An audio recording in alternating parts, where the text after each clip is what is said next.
শুভ সকাল আমার প্রিয় বন্ধুরা, তোমরা কেমন আছো? আশা করছি খুব ভালো আছো। আমরাও খুব ভালো আছি। আমি অনিতা। আমার এই ভিডিও যে যেখান থেকেই দেখছো না কেন, সবাইকে ভালোবাসা জানিয়ে আমি আজকে আবার একটা নতুন ব্লগ শুরু করছি। দেখো বন্ধুরা, আমি ব্যাগ গুছাতে বসে গেছি। কোথায় যাব অবশ্যই তোমাদের সাথে শেয়ার করব। আমি সকালবেলা সব কাজকর্ম সেরে রান্না বান্না করে ব্যাগটা গুছিয়ে নিচ্ছি। ব্যাগে আমার ছেলের খাবার দাবার আর সামান্য জামা কাপড় নিয়ে নিচ্ছি। আর নেব ছেলের সব ওষুধগুলো। ওটা তো খুব দরকারি, এমার্জেন্সি, ওটা তো নিতেই হবে। সব সময় তো দোকানে কিনতে যাওয়া যায় না, তাই ঘরে ছিল সেগুলো সব নিয়ে যাই। ছেলে দেখো আমার প্যাকেটে একটা একটা করে ওষুধ সব ভরে ভরে, যেগুলো খুব দরকারি সেগুলোই নিয়ে নিলাম। বাকি আর কিছু নিয়ে ব্যাগ ভর্তি করলাম না, কারণ আমি আর আমার ছেলে যাব তো ব্যাগটা ভারী হলে আবার নিয়ে যেতে কষ্ট হবে। ওই জন্য অল্প কিছুই নিলাম যাতে ব্যাগটা একটু হালকা হয়। তো ওষুধগুলো দেখো আমি সব বেঁধে নিয়ে এবার ব্যাগে ভরে নেব।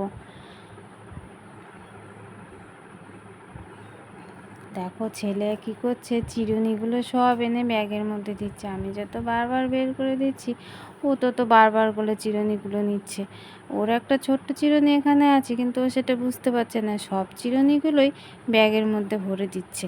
আমি যত বলছি আমরা যেখানে যাচ্ছি সেখানে অনেক চিরুনি আছে, ও কিছুতেই তা কথা শুনবে না। দেখো সমান তালে চিরুনিগুলো ব্যাগের মধ্যে ভরেই দিচ্ছে। এবার দেখো চিরুনিটা দিয়ে ও চলে যাবে গাড়িটা আনতে। এবার জেসিবি গাড়িটা বলছে ব্যাগের মধ্যে ভরে নিতে, আর আমি তো কিছুতেই নেব না।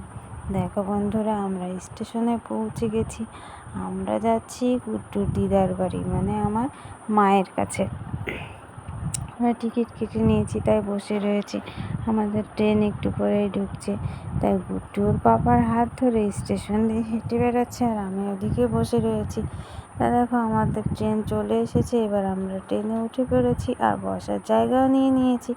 গুড্ডু ওখানে দাঁড়িয়ে রয়েছে, দিদার বাড়ি যাবে বলেও খুব খুশি। দেখো বন্ধুরা, আমি চলে এসেছি আর আমার মা রান্না করেছে ডাল দিয়ে লাউ। আমার তো খেতে খুব ভালো লাগে, সেই জন্য রান্না করেছে। আর এখানে পটল ভাজা আর হচ্ছে কুমড়ো ভাজা, আর আমার ছেলের জন্য আছে ডিম সেদ্ধ। তা হচ্ছে দেখো আমি খাওয়া দাওয়া করে বাসনগুলো মাজার জন্যে কলপাড়ে চলে আসলাম। এবার বাসনগুলো মেজে আমি চান করে নেব। দেখো আমি চান করে রেস্ট নিয়ে পাশের বাড়ির কাকিমা একটা ড্রাগন ফল দিয়েছিল, সেটা আমি এখন কাটবো। কি বলো তো বন্ধুরা, এখানে আমার ছেলে এসে খুব খুশি। আমাদের না অনেক বড় উঠোন, চারিদিকে ঘোরাঘুরি করতে পারে, ছুটোছুটি করতে পারে। ওখানে তো ঘরের মধ্যে আটকা ছিল, তাই এখানে এসে ও কী যে করবে বুঝে উঠতে। সারাক্ষণ উঠোনের মধ্যে দিয়ে দৌড়ে বেড়াচ্ছে আর গাড়ি নিয়ে খেলা করছে। দেখো উঠোনের মধ্যে চুপ করে বসে রয়েছে। ঘরে ডাকলে না কিছুতেই ঘরে যাবে না। আমি ঘরে যাব না, আমি বাইরে খেলবো। আর দেখো ওই দিকটা হচ্ছে আটকানো রয়েছে। কি বলো তো বন্ধুরা, ওই দিকটা একটা পুকুর, বলা যায় না ছোট মানুষ, দেখা গেল দৌড়ে গিয়ে চলে গেল। আর ওইদিকে অনেকটাই নিচু, নিচে নেমে গেলে একদম সামনে পুকুর। ওই জন্য ওখানে আটকানো থাকে সব সময়। আর আমার খুব ভয় লাগে, ওকে খুব চোখে চোখে রাখতে হয়। এখানে আসলে খুব অসুবিধে হয়, কারণ ও তো ওখানে আটকা থাকে। আর এখানে একদম চারিদিকে খোলামেলা। ওর তো ভালো লাগে, কিন্তু আমার না সারাক্ষণ ওর পেছন পেছন ঘুরে বেড়াতে হয়, কোথায় গেল কোথায় গেল। দেখো আমার ড্রাগন ফলগুলো প্রায় কাটা শেষ হয়ে গেছে। দেখো কি সুন্দর কালারটা। চলো এবার আমরা সবাই মিলে ড্রাগন ফলটা খেয়ে নিই। দেখো ওখানে বসে রয়েছে একটা ঠাম্মি। ঠাম্মিটার না অনেক বয়স।